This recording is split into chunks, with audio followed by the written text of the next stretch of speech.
Hello students, all of you welcome to your free education channel Pankaj Science World.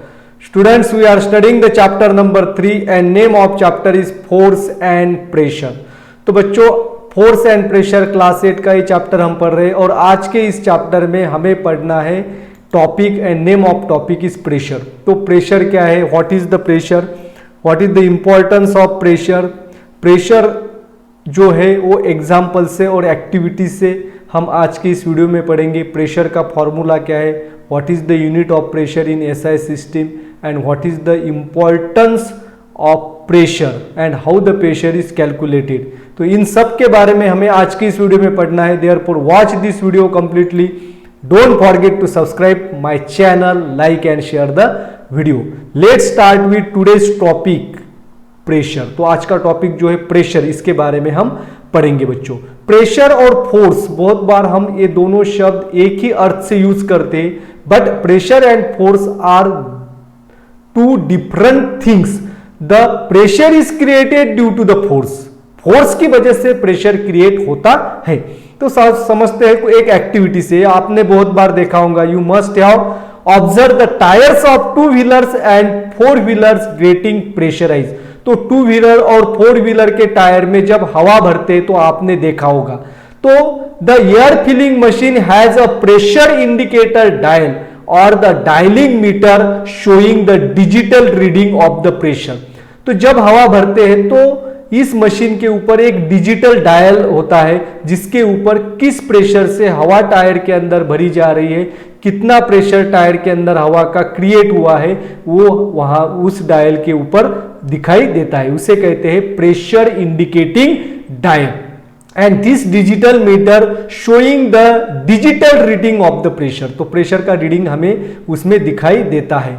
The machine feels the pressure to the certain value. हर एक tyre की capacity होती है. Two wheeler की capacity कम होती है, four wheeler की कैपेसिटी ज्यादा होती है, ट्रक बसेस की कैपेसिटी ज्यादा होती है. तो उस प्रेशर की हवा उस टायर के अंदर हम फील करते हैं. आपके पास तो बाइसिकल होगी, तो बाइसिकल के अंदर हम हवा कैसे भरते हैं आपने देखा होगा.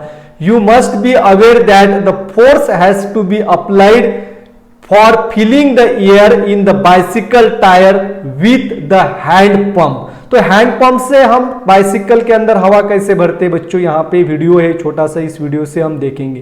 ये बच्ची जो है ये बाइसिकल के टायर के अंदर हवा फिल कर रही है, इसके पास हैंड पंप है. She applies a pressure with her hand on the handles of the pump. Pump के हैंडल के ऊपर जब फोर्स अप्लाई किया जाता है, तो जब ये फोर्स अप्लाई करती है तो फोर्स कैसे अप्लाई करती है, तो इस डंडे को एक बार ऊपर उठाना पड़ता है और एक बार उसे नीचे की तरफ ढकेलना पड़ता है. जब ये हैंडल ऊपर की तरफ जाता है तो यहाँ पे एक छोटा सा छेद होता है, उस छेद से हवा इस पंप के अंदर भर जाएंगी.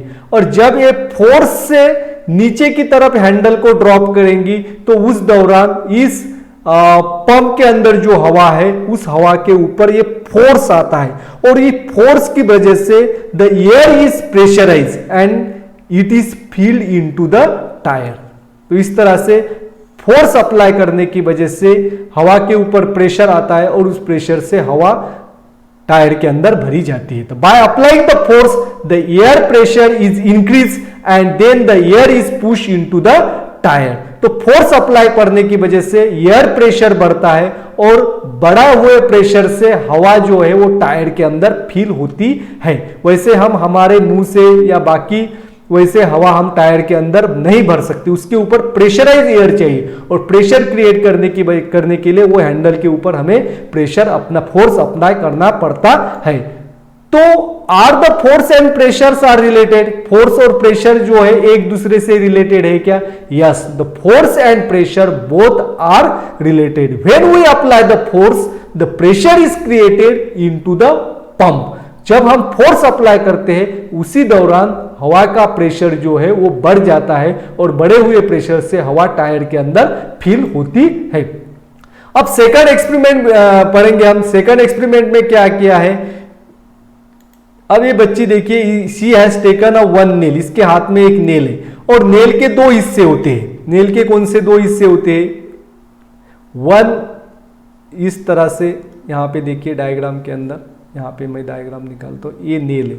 तो नेल के दो हिस्से हैं, एक जो है नीचे वाला हिस्सा जो है ये पॉइंटेड होता है, this is the pointed end, और ये जो है इसका हेड है, this is the head and this one is the pointed end. Head is broad, head क्या होता है, ब्रॉड होता है, और पॉइंटेड एंड जो है शार्प होता है। अब जब ये खीला जो है इस वुडन प्लैंक के अंदर इंसर्ट करना है तो कैसे इंसर्ट करेंगे, तो इसे दो तरह से इंसर्ट करने की कोशिश करेंगे। एक तो पहले हम पॉइंटेड एंड जो है वो वुडन की तरफ करेंगे और हेड के ऊपर हैमरिंग करेंगे, और दूसरा जो है हेड जो है वो वुडन प्लैंक की तरफ करेंगे और पॉइंटेड एंड से उसके ऊपर हैमर करते हैं। तो कौन से एंड से खीला प्लैंक के अंदर जाता है, इसे आप आज यहाँ पे वीडियो से देखेंगे। अब जो है इसने क्या किया है, पॉइंटेड एंड, ये है पॉइंटेड एंड, और दूसरा जो है यहाँ पे ये है हेड। आ गया समझ में। अब पॉइंटेड एंड जो है वो वुड की तरफ किया है और हेड के ऊपर हैमरिंग किया जा रहा है। जब हेड के ऊपर हैमर किया जाता है तो खीला प्लैंक के अंदर, वुडन प्लैंक के अंदर जाता है। आ गया देख। अब उसी तरह का दूसरा खीला लिया है, उसका हेड जो है, ये देखिए ये हेड है। अब हेड की तरफ से इस खीले को प्लैंक के अंदर इंसर्ट करने की कोशिश करेंगे और पॉइंटेड एंड से उसके ऊपर हैमर किया जा रहा है। जब पॉइंटेड एंड से हम हैमर करते हैं तो खीला अंदर नहीं, सॉरी, पॉइंटेड एंड की तरफ से हम उसके ऊपर हैमर करते हैं तो खीला अंदर नहीं जाता है, और हेड की तरफ से अब जब उसके ऊपर हैमर करते हैं तो खीला अंदर की तरफ जाता है। आ गया बच्चों समझ में। तो इससे क्या समझता है, why does this simple experiment tells to us the pointed end has the smaller area and due to which it exerts a greater pressure on the plank and it is easily inserted into the plank. The nail easily penetrate into the plank from its pointed end. तो pointed end की तरफ से ये plank के अंदर जाता है। When a force is applied on the head of nail, तो खीले के हेड के ऊपर जब हम फोर्स अप्लाई करते हैं, it is easily hammer into the plank, तो प्लैंक के अंदर वो इजीली जाता है। सिमिलरली देखेंगे बच्चों, आपने ड्राइंग बोर्ड देखा होगा, ड्राइंग बोर्ड के अंदर हम पिन को इंसर्ट करते हैं, तो ड्राइंग पिन्स होती है, स्पेशल टाइप ऑफ पिन होती है ड्राइंग बोर्ड के लिए बनाई हुई। उसका जो एंड होता है बहुत ही पॉइंटेड होता है and this drawing pins are easily inserted into the drawing board with the help of thumb. हमारे थंब से हम क्या करते हैं, उस ड्राइंग पिन को ड्राइंग बोर्ड के अंदर इंसर्ट करते हैं। लेकिन अब ड्राइंग पिन की जगह हमने ऑर्डिनरी पिन को अगर ड्राइंग बोर्ड के अंदर इंसर्ट करने की कोशिश करेंगे तो ये ऑर्डिनरी पिन जो है वो ड्राइंग बोर्ड के अंदर इजीली इंसर्ट नहीं होती है। अगर हम हमारे थंब से उसे इंसर्ट करने की कोशिश करेंगे तो हमारा थंब जो है वो इंज्योर हो जाएगा। आ गया बच्चों समझ में। तो व्हाई डज दिस हैपन, तो ऐसा क्यों होता है बच्चों। अब यहां पे देखिए और एक एक्सपेरिमेंट है, एक एक्टिविटी है। ये एक नाइफ है, नाइफ से इस एप्पल को हमें काटना है। तो नाइफ के दो हिस्से होते हैं, एक हिस्सा जो है वो पॉइंटेड होता है और दूसरा ऊपर वाला हिस्सा जो है वो ब्लंट होता है। तो पॉइंटेड और शार्प एंड जो है नाइफ का, उस एंड से ही हमें फल को हम या फल या सब्जियों को काट सकते हैं। अब देखेंगे यहाँ पे, हाँ, दो एंड है, ये शार्प एंड है और दूसरा जो है ब्लंट एंड है। अब ये बच्ची जो है पहली जो है शार्प जो एंड है उससे इस फल को काटेंगी।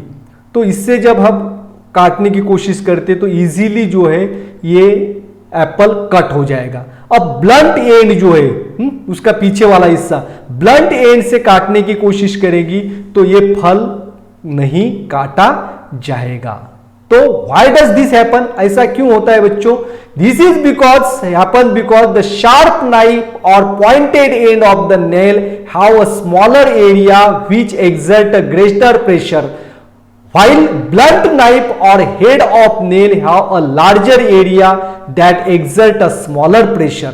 तो जो पॉइंटेड एंड होता है नेल का, अब देखिए नेल का जो पॉइंटेड एंड होता है ये पॉइंटेड एंड, और जो नाइफ होता है उसका शार्प एंड जो होता है उसका एरिया कम होता है। अब एरिया कम है और इसके ऊपर हम फोर्स अप्लाई करेंगे तो स्मॉलर एरिया जो है वो ज्यादा प्रेशर अप्लाई करता है। और इसी तरह जो है that is why it is easy to cut the vegetables with the sharp knife and nail easily penetrates into the wood from the pointed end. तो पॉइंटेड एंड्स की तरफ से ये नेल वुड के अंदर जाता है और शार्प नाइफ जो है वो वेजिटेबल को कट करता है, क्योंकि उनका एरिया स्मॉल है और स्मॉलर एरिया जो है वो ज्यादा प्रेशर अप्लाई करता है। और उसके उल्टा जो है इस हेड को अगर हम वुड की तरफ करेंगे तो, और पॉइंटेड एंड को अगर हम हथौड़ी से हैमर करेंगे तो ये हेड वुड के अंदर नहीं जाता, क्योंकि ये एरिया बड़ा है and larger the area exert a smaller pressure on it. आगे बच्चों समझ में। अब देखेंगे व्हाट इज द प्रेशर। तो प्रेशर क्या है? Force exerted perpendicularly on unit area is called as pressure. जब हम किसी ऑब्जेक्ट के ऊपर परपेंडिकुलरली फोर्स अप्लाई करते हैं तो इसे प्रेशर कहा जाता है। तो यहां जो सभी एग्जांपल्स हम पढ़ेंगे इसमें क्या एक्सर्ट करेंगे, तो force is acting perpendicularly on the object. जब फोर्स परपेंडिकुलरली, यानी कि देखिए ये ऑब्जेक्ट है और इसके ऊपर परपेंडिकुलरली अगर फोर्स अप्लाई हो रहा है, ये 90 डिग्री परपेंडिकुलरली फोर्स अप्लाई हो रहा है, तो इसे हम क्या कहते हैं? प्रेशर कहा जाता है। Now see the formula of pressure. तो pressure is equal to the force upon area on which the force is applied. Therefore pressure is related with force and area on which the pressure is applied. तो यहां पे देखिए pressure is directly proportional to force. तो जितना हम force बढ़ाएंगे उतना pressure बढ़ेगा, और pressure is inversely proportional to area. Therefore smaller the area on which the force is applied, greater will be the pressure, and larger the area on which the pressure is applied, force is applied, smaller is the pressure. यानी कि area अगर बड़ा है तो pressure कम होगा, अगर area small है तो प्रेशर बड़ा होता है। Therefore pressure is equal to force upon area. Now see the units of pressure.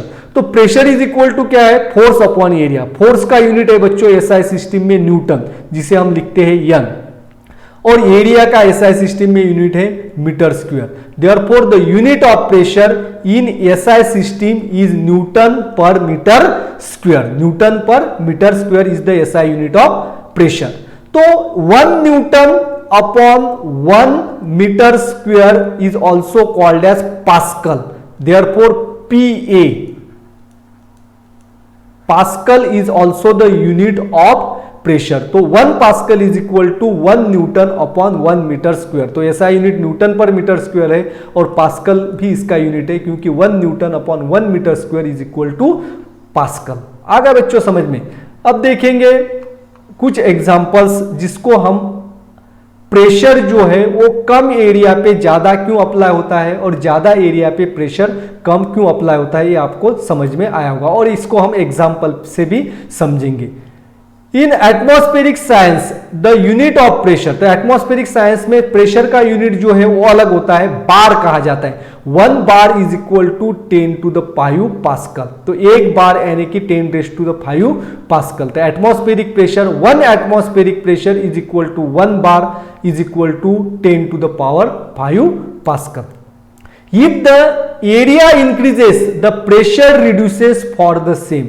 अगर एरिया कम होता है तो उसी फोर्स के लिए प्रेशर कम होता है। एरिया अगर ज्यादा है, area increases pressure reduces for the same force, and if the area decreases pressure increases for the same force. तो सेम फोर्स के लिए देखिए एरिया अगर कम है तो प्रेशर ज्यादा होगा, और एरिया अगर ज्यादा है तो प्रेशर कम होता है। अब हम इसको एक एग्जाम्पल से समझेंगे। आपने कैमल देखा होगा। The camel is also called as ship of desert. Camel को डेजर्ट का जहाज कहा जाता है, क्योंकि सामान की आवाजाही के लिए, लोगों को एक जगह से दूसरी जगह ले जाने के लिए रेत के अंदर, डेजर्ट में सभी जगह पे रेत फैली हुई होती है, और वहां पे हम कैमल का इस्तेमाल करते हैं। क्यों करते हैं? अगर हम रेत पर चलने की कोशिश करते तो हमारे पैर जो है वो रेत के अंदर क्या होते हैं, रेत के अंदर चले जाते हैं, जिसकी वजह से हमें रेत के ऊपर चलना बहुत मुश्किल होता है। लेकिन कैमल के जो पैर है, देखिए बच्चों, these are camel's legs are very broad. अब इसका बॉडी जो है, बॉडी वेट तो बहुत ज्यादा है, लेकिन इसके लेग जो है वो ब्रॉडर होती है, यानी कि जो बॉडी का वेट है वो वेट किसके ऊपर गिर रहा है, उसके पैर के ऊपर, लेकिन पैर ब्रॉड होने की वजह से एरिया ज्यादा है, एरिया ज्यादा होने की वजह से उसके बॉडी का जो प्रेशर अप्लाई होता है रेत के ऊपर वो कम अप्लाई होता है, and due to the larger area lesser pressure is applied on the sand, and that is why the legs of the camel cannot be pierced inside the sand and camel easily walk on the sand. तो इसकी वजह से camel जो है वो रेत के ऊपर इजीली चलता है, और हम अगर रेत के ऊपर चलने की कोशिश करेंगे तो हमारा पैर रेत के अंदर घुस जाता है। आपने कभी वेंडर को सिर के ऊपर कुछ सामान ले जाते हुए देखा होगा, तो सिर के ऊपर जो है कपड़े से बनाए हुए इस तरह से एक वस्तु रखता है, कपड़े से बनाए हुए गोल चीज रखता है और उसके ऊपर वो सामान रखता है। ऐसा क्यों करता है? क्योंकि कपड़े जो है, कपड़े के ऊपर जब सामान रखेंगे तो कपड़े का एरिया ज्यादा है, एरिया ज्यादा होने की वजह से हमारे सिर के ऊपर उसका प्रेशर कम अप्लाई होता है। This is all about the pressure. तो बच्चों आज के इस वीडियो में हमने प्रेशर के बारे में पढ़ा, उसका फॉर्मूला क्या है and what is the importance of pressure. Thanks for watching complete video.